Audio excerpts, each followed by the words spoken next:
Hello दोस्तों, कैसे आप सभी? आई होप आप लोग बेटर होंगे। तो फिर से एक नए डे के साथ एक नए टॉपिक एक नई एनर्जी के साथ फिर से प्रोडक्ट तैयार है। आज हम टॉपिक कवर करेंगे वो है सैयद वंश। इसमें हम लोग ये पढ़ेंगे कि इसका पहला सुल्तान कौन हुआ और इसके लास्ट का सुल्तान कौन हुआ, यानी कि इसके बीच का मतलब इसका शुरू और इसका अंत, मतलब इसके बीच में जो भी चीज़ें हुई सबको आज एक ही वीडियो हम लोग पढ़ लेंगे। तो सैयद वंश से स्टार्ट करते हैं। सबसे पहले आप लोगों को बहुत बहुत स्वागत है आपका अपना चैनल डिफेंस क्लास पे। चलिए, तो इसका जो संस्थापक हुए थे सैयद वंश का, वो कौन हुए थे? खिरज खां हुए थे। ध्यान रखिएगा, इसका संस्थापक हुए थे खिरज खां, और इसके जो अंतिम सुल्तान हुए थे आज हम लोग पूरे कवर कर लेंगे। मतलब इसके बाद सैयद वंश का वीडियो नहीं आएगी, इसी वीडियो में हम लोग सैयद वंश के पूरे हिस्ट्री को पढ़ लेंगे। तो सैयद वंश जो है ऐसे तो नहीं पढ़ सकते, सैयद वंश का बहुत बड़ा हिस्ट्री है, लेकिन जो एग्जाम के पॉइंट ऑफ व्यू से जो चीज़ इंपॉर्टेंट होती है उसको मैं पढ़ाने यहाँ पे लिखने मतलब बताने की कोशिश करूंगा। इसको जो संस्थापक थे वो खिरज खां थे, और इसका जो अंतिम सुल्तान हुए थे वो हुए थे अलाउद्दीन आलम शाह। इसको दोनों को ध्यान रखिएगा, इसका पहला सुल्तान हुए थे खिरज खां और लास्ट शासक थे वो थे अलाउद्दीन आलम शाह। जो थे दोनों को याद रखिएगा, पहला सुल्तान और अंतिम सुल्तान। सुल्तान को उपाधि, अच्छा खिरज खां को यह सुल्तान को उपाधि मिल रही थी, लेकिन वो सुल्तान को उपाधि धारण नहीं किए हुए थे। आप मतलब आप खुद के मन से धारण नहीं किए, और जो है रैयत ए आला की उपाधि धारण करके बहुत ज़्यादा खुश थे। मतलब एक रैयत ए आला की उपाधि लेकर के ये खुश थे। सुल्तान को उपाधि इनको लेने की जरूरत इनको उनके हिसाब से नहीं थी। खिरज खां को तैमुरलुंग का सेनापति था। तैमुरलुंग कौन है? पिछला वीडियो में बताया था कि तैमुरलुंग जो है सो दिल्ली पे आक्रमण किया था तुगलक वंश के लास्ट जो शासक था उसके समय में, और तैमुरलुंग उसमें जीत गया था, उस दिल्ली पे अपना कब्जा कर लिया था। और जो तैमुरलुंग है उसको जो है उसी ने खिरज खां है इसको अपना सेनापति बना लिया था। और बाद में तैमुरलुंग जब भारत से लौट कर जा रहे थे, मतलब यहाँ से जा रहे थे, तो जो खिरज खां को 2-3 जगह का जो है सो अपना शासक बना दिया था। 2-3 जगह को उसको शासक बना दिया था।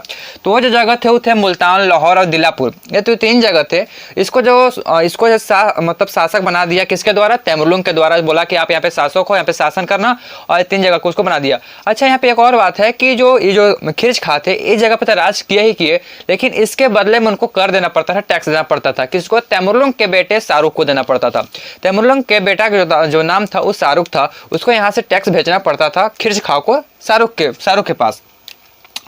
इसके बाद खिरज खां की जो मृत्यु हुई थी 20 मई 1421 ईस्वी में हुई थी। खिरज खां को मृत्यु हो गई थी 20 मई 1421 ईस्वी में खिरज खां की मृत्यु हो गई थी, जो कि सैयद वंश का स्थापना किए हुए थे। ठीक है, खिरज खां के बेटा का नाम था जो खिरज खां था उसका बेटा का नाम मुबारक खां था। अच्छा, मुबारक खां को यह शाह की उपाधि मिली हुई थी। मुबारक खां किसकी उपाधि मिली हुई थी? शाह की। अच्छा, मुबारक खां के जो है से एक आदमी को इन्होंने संरक्षण दिया हुआ था। मुबारक खां जो है से एक आदमी संरक्षण दिया हुआ था। क्यों दिया था, कैसे समझिएगा। याहिया बिन अहमद सरहिंदी उस व्यक्ति का नाम है जिसको ये संरक्षण दिए हुए थे। उस व्यक्ति को इसलिए संरक्षण दिए हुए थे क्योंकि ये जो याहिया बिन अहमद सरहिंदी है एक पुस्तक लिखे हुए थे, किताब लिखे हुए थे, जिस पुस्तक का जो नाम था वो था तारिक ए मुबारक साहिब। इस पुस्तक में जो क्या है, इस पुस्तक में ये मेन रूप से वर्णन ये किया गया है कि जो सैयद वंश था वो कैसा था। ठीक है, मतलब सैयद वंश के बारे में बहुत सारी जानकारी इसी के द्वारा लिखे हुए किताब में मिलता है। इसीलिए मुबारक शाह ने या फिर मुबारक खान ने इसको जो है सो अपना संरक्षण दिया हुआ था। यमुना किनारे एक जो है सो क्या है, मुबारकाबाद आपको पता होगा, यमुना किनारे एक नगर है। उस नगर का जो निर्माण मतलब स्थापना करने का काम कर रहा था, जो बसाने का काम किया था वो किया था मुबारक खिलजी। ठीक है, या फिर मुबारक साहब, समझ रहे हो, मुबारक शाह ने है, या फिर खां मतलब इसका मतलब समझते हो ना, मुबारक खां मतलब खिलजी। ठीक है, मुबारक खिलजी या फिर मुबारक खां जो है वो किया हुआ था, जो यमुना किनारे जो है मुबारकाबाद नगर उसका स्थापना करने का काम किया हुआ था। इसी प्रकार से सैयद वंश जो है सो लगभग 37 साल तक चला है। 37 साल का ही इसका इतिहास है। 37 साल के बाद फिर लौदी वंश आ गए। यहाँ पे लौदी वंश का पहला सुल्तान कौन थे यहाँ पे अगला वीडियो में पढ़ेंगे। वो आते हैं और फिर यहाँ पे आक्रमण करते हैं और इसको फिर मारते पीटते हटा देते हैं। किसको?